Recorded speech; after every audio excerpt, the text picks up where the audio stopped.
Buenas tardes, soy Gonzalo Manglano, director del Instituto Cervantes de Estambul. Bienvenidos a la programación en español de la Embajada de España y el Cervantes aquí en Turquía. Hoy, dentro del ciclo Sefardí, tenemos la suerte de presentar un proyecto interesantísimo llamado Sabores de Sefarat, un proyecto en el que ha trabajado la red de juderías para consolidarlo y llevar a cabo la impresión de un libro muy interesante. El autor es Javier Zafra, el estudioso Javier Zafra, con un prólogo de Luis Bassat, y Marta Puig, gerente de la red de juderías de España, charlará con el propio Javier sobre este proyecto, sobre este libro, sobre este recetario Sabores de Sefarat. Hola Javier, hola Marta, ¿cómo estáis? Encantado Muy bien. de saludaros y de teneros aquí, de poder aprender más sobre Sabores de Sefarat, que es tan apasionante. Pues sí, Ok. Gonzalo, muchísimas gracias por esta oportunidad, porque, bueno, sobre todo Javier lleva haciendo un trabajo extraordinario para la red de juderías, intentando recuperar esa parte de patrimonio inmaterial que sin duda ha permanecido en las comunidades sefardíes y que, como la música o como el judío español, pues ya se empieza a identificar por todos como partes esenciales de la cultura española.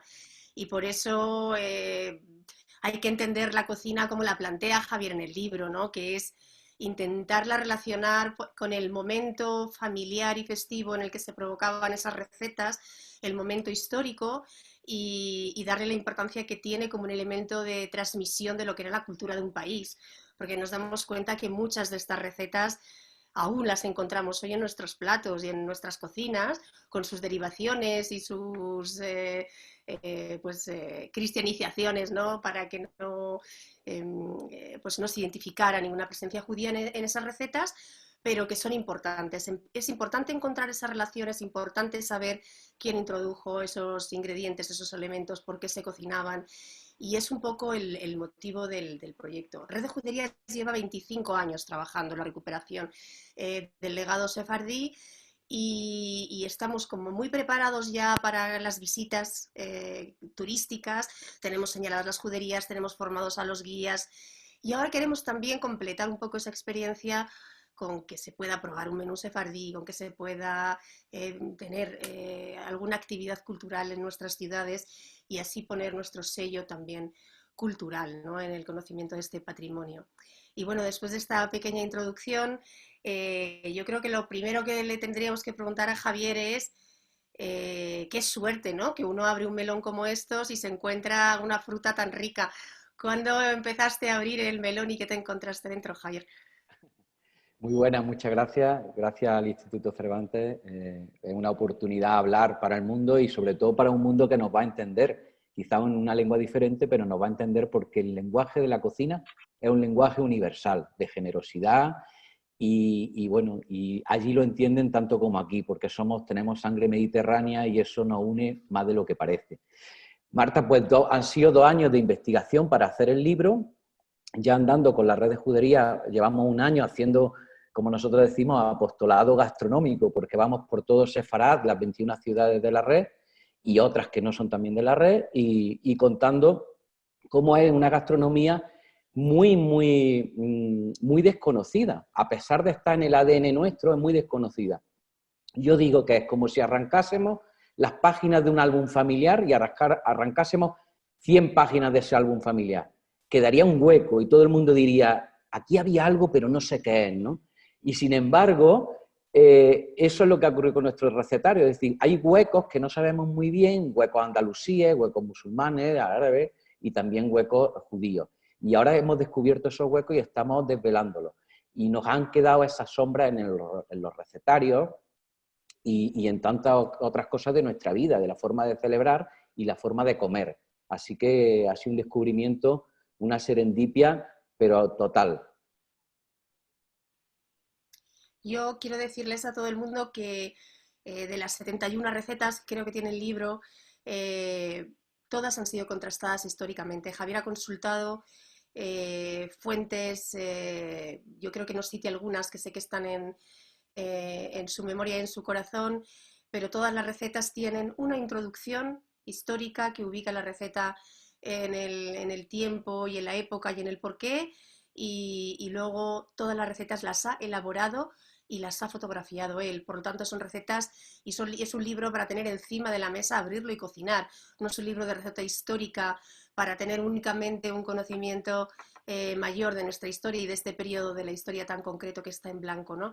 Sino que es un libro que hoy podemos cocinar. Quizá no es una cocina tan sabrosa o brillante o de contrastes como es enriquecida, quizá como la que tenemos hoy en día, pero todos los platos, y ya tenemos en el blog que tenemos en la red de juderías saboresdesefarad.com, hay muchísima gente que ya empieza a subir sus recetas y sus fotos de tener ese libro que está hecho además para, como digo yo, que se manche de aceite y de mantequilla y se vea que se ha usado, ¿no? y que hemos aprendido.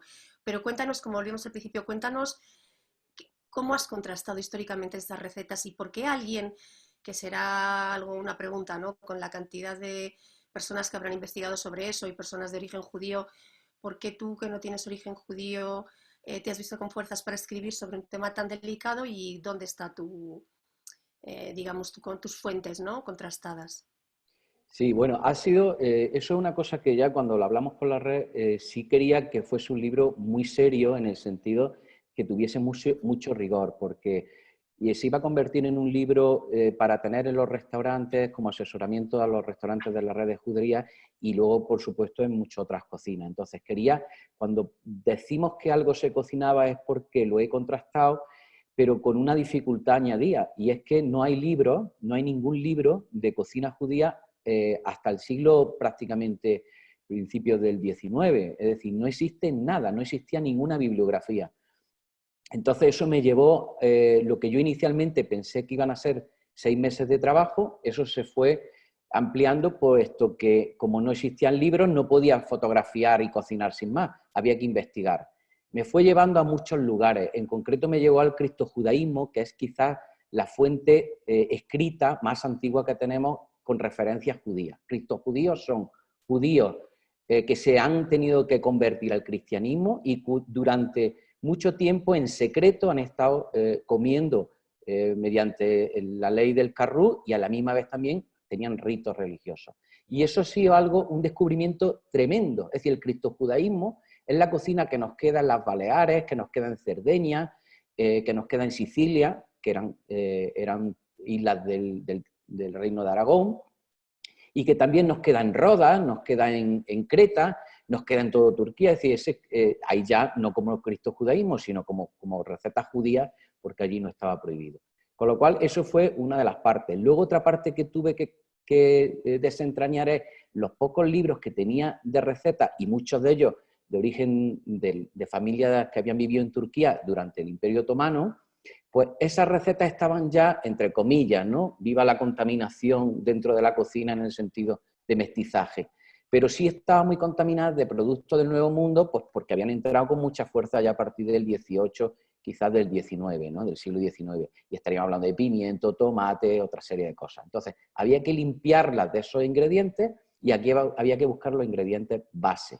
Y eso fue lo que me hizo determinar que la cocina que iba a cocinar era hasta 1492 de Sefarad y un poco más, estaríamos hablando de mediados del siglo XV hasta quizá el XVI, de la cocina que venía con influencia otomana, de los Mizraijim, que eran los judíos que estaban en la parte de Persia, de todo el Imperio Otomano, de los romaniotes, que eran las comunidades que acogieron a los sefardíes en la parte de Grecia, de Italia, de los magrebín, de la zona del norte de África. Es decir, todo, como os vais dando cuenta, se va complicando. Es decir, lo que era un libro de cocina había que sustentarlo en muchas cosas, y entre otras, por ejemplo, la cantidad de ingredientes. Estamos hablando de una cantidad ingente de ingredientes que habían desaparecido de España, de los recetarios tradicionales españoles y de España. Yo me gustaría ahora, para que veáis la complejidad del proyecto, no sé si puedo compartir una imagen. ¿Se puede compartir? Compartir pantalla. Con todo el riesgo que tiene, te hemos dejado que domines la pantalla. Vale. A ver si se ve ahora. Tienes que pincharle ahí. ¿Se ve? Se ve. Ahora sí. Sí. Bueno, pues esta es la línea del tiempo, todo lo que vemos arriba es la línea del tiempo de los 14 siglos que los judíos vivieron en la península. Bueno, y lógicamente tuvieron mucha influencia, la parte final que nos ha quedado mucha más documentación de todos los reinos musulmanes del periodo musulmán desde el 711. Pero también convivieron con visigodos y de ellos aprendieron algunas cosas y cogieron algunos ingredientes. Y también el arrasador imperio romano, ¿no? Que prácticamente ha condicionado lo que comemos en todo el Mediterráneo. Quizás son menos conocidos las interacciones que hubo con los pueblos íberos y sobre todo con su pueblo hermano, que eran los fenicios. Fenicia estaba al norte de Judea y las dinastías principescas se casaban, es decir, había un cierto, entre príncipes había un cierto mestizaje, ¿no? Y cuando fueron en la primera destrucción del Templo de Israel, tuvieron que salir y posiblemente saliesen con los fenicios. Y también hay interacción. Bueno, pues todos estos ingredientes que se ven en la diapositiva son ingredientes que he tenido que ir buscando y saber dónde y en cada momento qué civilización los fue trayendo a la península ibérica. Porque claro, si no podríamos caer en los errores, pues lo que yo digamos los anacronismos gastronómicos, es decir, podíamos estar cocinando en el Imperio Romano tomate, y sin embargo el tomate todo el mundo sabe que vino a partir del siglo XV, XVI más bien, ¿vale? Y se incorpora a la cocina en el XVIII, es decir, imaginaros, ¿no? Entonces, todas esas complejidades para los cocineros es fundamental, para que no cometieran barbaridades, ¿no? Y eso era, ya os digo, una complejidad añadida al proyecto. Y luego, otra cosa que quiero enseñaros es esto. Siempre me gusta, en las intervenciones me gusta señalarle a las personas que en 1492 la expulsión de los judíos y en 1497 de Portugal, es decir, ya de toda la península, ocurrió todo esto que vemos aquí. El Mediterráneo se llenó aproximadamente de unas 100.000, según David Gillies, uno de los grandes investigadores que me asesoró, pues según David Gillies estaríamos hablando de unas 100.000 personas salen de la península. Pero no era una etnia, no era un pueblo inculto, era un pueblo culto, con dinero, es decir, a pesar de todas las dificultades que tenían para sacar, ya ellos tenían sus recursos para poder sacar las letras de cambio, que eso sí valía, es decir, el papel sí valía, con lo cual se sufrió una descapitalización en los reinos tremendos. Bueno, y a la misma vez, esta complejidad, todas estas líneas que vemos en el Mediterráneo, son barcos de personas que se llevan su cultura, se llevan su lengua, se llevan sus recetarios. Y eso es un enriquecimiento de todas las comunidades judías de todo el Mediterráneo. Ya he dicho los romañotes, los mizraín, los mizraín, los del norte de África, de los magrebín, en general, todas esas comunidades que acogen sefardíes tienen una trampa, porque los que llegan son más eruditos que ellos y tienen una cultura muy organizada. ¿Y eso qué les lleva? Les lleva en algunos casos a unirse y a la misma vez a desaparecer casi. Es decir, el rito, digamos, de los judíos en el estudio de la Torá, en el estudio ya del judaísmo, de Maimónides y de sefardíes, es, digamos, lo que van llevando también a esas comunidades. O sea, que el enriquecimiento de esas comunidades fue tremendo. Así que eso son muchas de las cosas en la parte cultural, y yo siempre hablo mucho de historia y le digo a la gente, no, si es que después de la historia viene la receta, porque la gente cuando llega a las 2 de la tarde o las 3 de la tarde hay que comer, y entonces se deja la historia y se pone uno a algo muy terrenal, que es comer, y eso se come con respecto a, primero, lo que tengamos a mano, segundo, nuestras recetas tradicionales, y tercero, todas las influencias que van viniendo de cada uno de los países o de cada una de las comunidades. Así que la cocina judía es diaspórica porque va con su diáspora viajando y siempre va llevando, lógicamente, la forma de cocinar, y a la misma vez es muy enriquecida porque se alimenta de todas las tendencias del resto de cocina.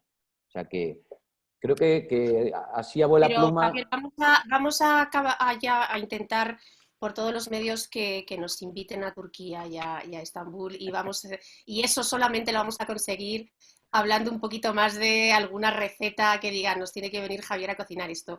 De tu libro, que es un libro que está estructurado, aparte de por ingredientes, por entrantes, pescados, carnes, verduras, también todo tipo de adafinas, ¿no? Está muy bien estructurado por cómo se estructura una mesa, que no hemos hablado de eso, pero gran parte de la cultura judía también nos explica cómo poner una mesa, cómo presentar una mesa, qué debe haber en una mesa para que tenga una coherencia esa cocina, ¿no?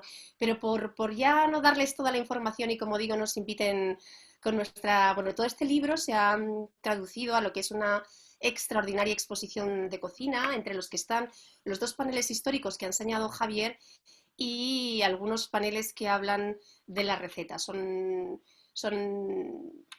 unas recetas fotográficamente muy atractivas, y yo quiero que Javier nos destaque dos que quizás haya tenido relevancia por el plato en sí o por la controversia, ¿no? Por ejemplo, la controversia que te has podido encontrar o las críticas que te has podido encontrar frente a lo que hoy se cree y lo que realmente la historia nos dice, ¿no? Claro, en el prólogo del libro decía Louis Bassat, decía algo muy interesante, que decía, esto no, yo cuando leí el libro pensé que me iba a encontrar un libro de recetas y me encontré un libro diferente, es decir, encontré recetas, pero encontré apoyado historia y encontré otras muchas cosas que él como judío, pues bueno, también era interesante aprenderlas, ¿no? Porque el judaísmo evolucionó en 15 siglos de presencia en la península, lógicamente no tiene nada que ver un judío del Imperio Romano que un judío del siglo XV, ¿no? Perdón, del siglo XV o XIV, ¿no? Donde hay mucha complejidad. Y todo esto también, toda esa complejidad se traduce a veces, porque las culturas también son reacias cuando se radicalizan, a abrir la mente y pensar que ellos no siempre fueron así, sino que lo evolucionaron, ¿no? Yo, por ejemplo, no sé si se ve lo que hay en pantalla ahora. ¿Lo estáis viendo? Sí, lo veo. Sí, bueno, estos son las orejas de Amán. En Turquía, las orejas de Amán que nos han llegado, o lo que se conoce como orejas de Amán, son unos dulces triangulares que tienen origen askenazí, que es el hamantash, que es el bolsillo de Amán, ¿no? Bueno, pues esta receta es una de las que particularmente me parecen más bonitas, porque en ella se puede ver perfectamente que... Bueno, ahora no se puede ver porque es noche. Pero lo vemos, Javier, ¿eh? ¿Lo veis, no? Bueno, pues aquí se puede ver perfectamente que esto es una oreja, ¿no? Y sin embargo esta receta estaba perdida. La encontré en un libro de un rabino y la reproduje en el estudio, y hasta que no la freí no vi la forma de una oreja, y con lo cual estoy pues, muy contento, porque lógicamente vamos a desmentir esas orejas de Amán turcas que son riquísimas y que están muy, muy bien, pero que no son las antiguas pues bueno, orejas de Amán. Este, por ejemplo, es muy bonito. No sé si en Turquía, que estoy seguro que sí, pero no sé cómo se llama en Turquía. Estos son la coca bamba. La encontramos en actas inquisitoriales, que eso es otra de las fuentes que he dicho que he consultado, y en actas inquisitoriales de la parte de los chuetas de las Baleares. Y esta coca bamba es una jalá agulá, una jalá que se toma en el Rosasaná, es decir, tiene toques dulces, es diferente, ¿no? Y ya les digo, la encuentro también en esas islas, ¿no? Luego hay otras recetas también que son particularmente bonitas por la simbología que entraña, ¿no? Esta, por ejemplo, que seguro que en Turquía existe, que son las filluelas. Las filluelas las he encontrado, es el dulce más diaspórico, más viajero y más sencillo de hacer, pero a la misma vez yo le digo a mis cocineros, ¿cómo he hecho esto? Y lo miran y no saben cómo lo he hecho. Pues es muy sencillo, o sea, hay vídeos en internet ya en Sabor de Sefarad que lo explico, pero es muy sencillo. Es una pasta que se hace enrollándolo y friéndolo a la misma vez. Bueno, pues la encuentro en Portugal, la encuentro en el norte de África, la encuentro en Turquía, la encuentro en Egipto y curiosamente la encuentro en Georgia. O sea, visto desde España, Georgia se sale del mapa, quizás visto desde Turquía les pilla muy cerca, pero desde España estamos hablando de 3.800 kilómetros, es decir, a 3.800 kilómetros, todavía después de 7 siglos de la expulsión, de 6 siglos de la expulsión, se encuentra el mismo dulce. Es, desde luego, un hallazgo, ¿no? O sea, que para mí este dulce es muy, muy, muy simbólico y muy bonito. Y este que vemos aquí es un dulce que también existe en el Levante. Tú es verdad que yo... Igual lo conoces, Gonzalo. El arnadí, efectivamente, el arnadí, es algo que en Pascua se solía hornear habitualmente. Claro. Aquí en el Levante. ¿Por qué en Pascua? Porque en la Pascua judía no se utiliza ningún elemento hametz, ningún elemento fermentado. Y aquí esto lleva calabaza, que luego ha ido derivando en otras calabazas. La calabaza primigenia es la vinatera, en una especie de calabaza con almendra, huevos y toques de naranja, como no podía ser, lógicamente, en Valencia. Bueno, pues el arnadí o garnati significa el granaíno. Es un dulce origen, aquí se disputan, bueno, en esto las culturas siempre se disputan las cosas, ¿no? De la paternidad. Pero yo digo que las recetas tienen padre y madre. Pues bueno, pues uno es el padre, pues el otro tiene que ser la madre. Así que los judíos tomaban este arnadí, este garnati, y lo hemos recuperado no solo para que lo tengan y lo disfruten los valencianos, que lo tenían ahí escondidillo para ellos. Esto lo vamos a generalizar porque bueno, tiene que conocerlo el mundo, una cosa tan rica. Pues dar a conocer el libro, la exposición y todas las actividades que está llevando Javier en escuelas de hostelería y en masterclass, si se puede llamar ahora que está muy de moda, con restaurantes de todas las ciudades de la red, es fundamental si queremos que la historia no se quede solo para unos pocos y la democraticemos, ¿no? Como se quiere decir ahora, y la podamos disfrutar todos. Es un libro maravilloso, la exposición no se queda atrás y podríamos estar hablando con Javier horas y horas, pero es un pequeño aperitivo para, si quieres, en otro día hablar más específicamente pues, de especias o de platos de carne o de pescado, o incluso ponerle a cocinar frente a todos y que nos haga algún plato del que se sienta especialmente orgulloso. Pero bueno, sí que tenéis por lo menos un pequeño bocadito de lo que estamos trabajando en la red, en lo que tiene que ver con gastronomía, y deseando, ¿no?, que por fin mejore la situación y podamos todos encontrarnos en algún sitio y compartir esto viéndonos cara a cara. No, sin duda. Muchísimas gracias a los dos y bueno, no hace falta que os diga que estáis invitados porque ya lo hemos hablado y evidentemente espero que la exposición y vosotros estéis aquí, podamos hacer una demostración, incluso una masterclass sería fantástico. En cuanto las circunstancias lo permitan, nosotros lo estamos deseando y aquí hay una grandísima expectación hacia el tema y un enorme interés por conocerlo, sin duda. Además, yo ya, como dice acá, yo ya me he puesto a trabajar, ¿eh? El libro es gordo, el mejor libro de gastronomía turca que hay ahora mismo, de Musa, y me he puesto a trabajar porque hay que buscarle, él hace un magnífico libro de investigación de todo su país, y es curioso porque se encuentran, si sabes mirar con las gafas ya de históricas, se encuentran muchas recetas de origen, al menos común, sefardí y turca tradicionales, o sea que es un hallazgo en la gastronomía turca, es un hallazgo y de lo bonito. Javier, estaba buscando yo por aquí el libro, ¿lo tienes tú a mano para enseñarlo a cámara el libro? Sí, aquí. Ahí. Este es el libro. Ese es el libro, el magnífico libro que esperamos ver pronto por aquí, por Estambul. Te lo mandamos, Gonzalo, te lo mandamos enseguida. Y hay que decir que ese libro está disponible en nuestra web, para el que hable bien español, lo traduciremos ahora al inglés, pero está disponible para todo el mundo y hemos mandado ya cientos de unidades por todo el mundo, Sudamérica, Estados Unidos, hemos llevado por supuesto a Israel y a muchos destinos europeos que nos lo han pedido. Magnífico. No, pues aquí lo comentábamos que lo que realmente han conservado, vosotros lo sabéis mucho mejor que yo, por supuesto, pero es la gastronomía. Se siguen manteniendo la lengua, el judío-español o ladino, pero lo que realmente siguen manteniendo y en las celebraciones tienen presente es la gastronomía. Así que sin duda estoy seguro que están ya, desde que vean este pequeño aperitivo, están deseando veros y teneros aquí para comparar y probar y ver.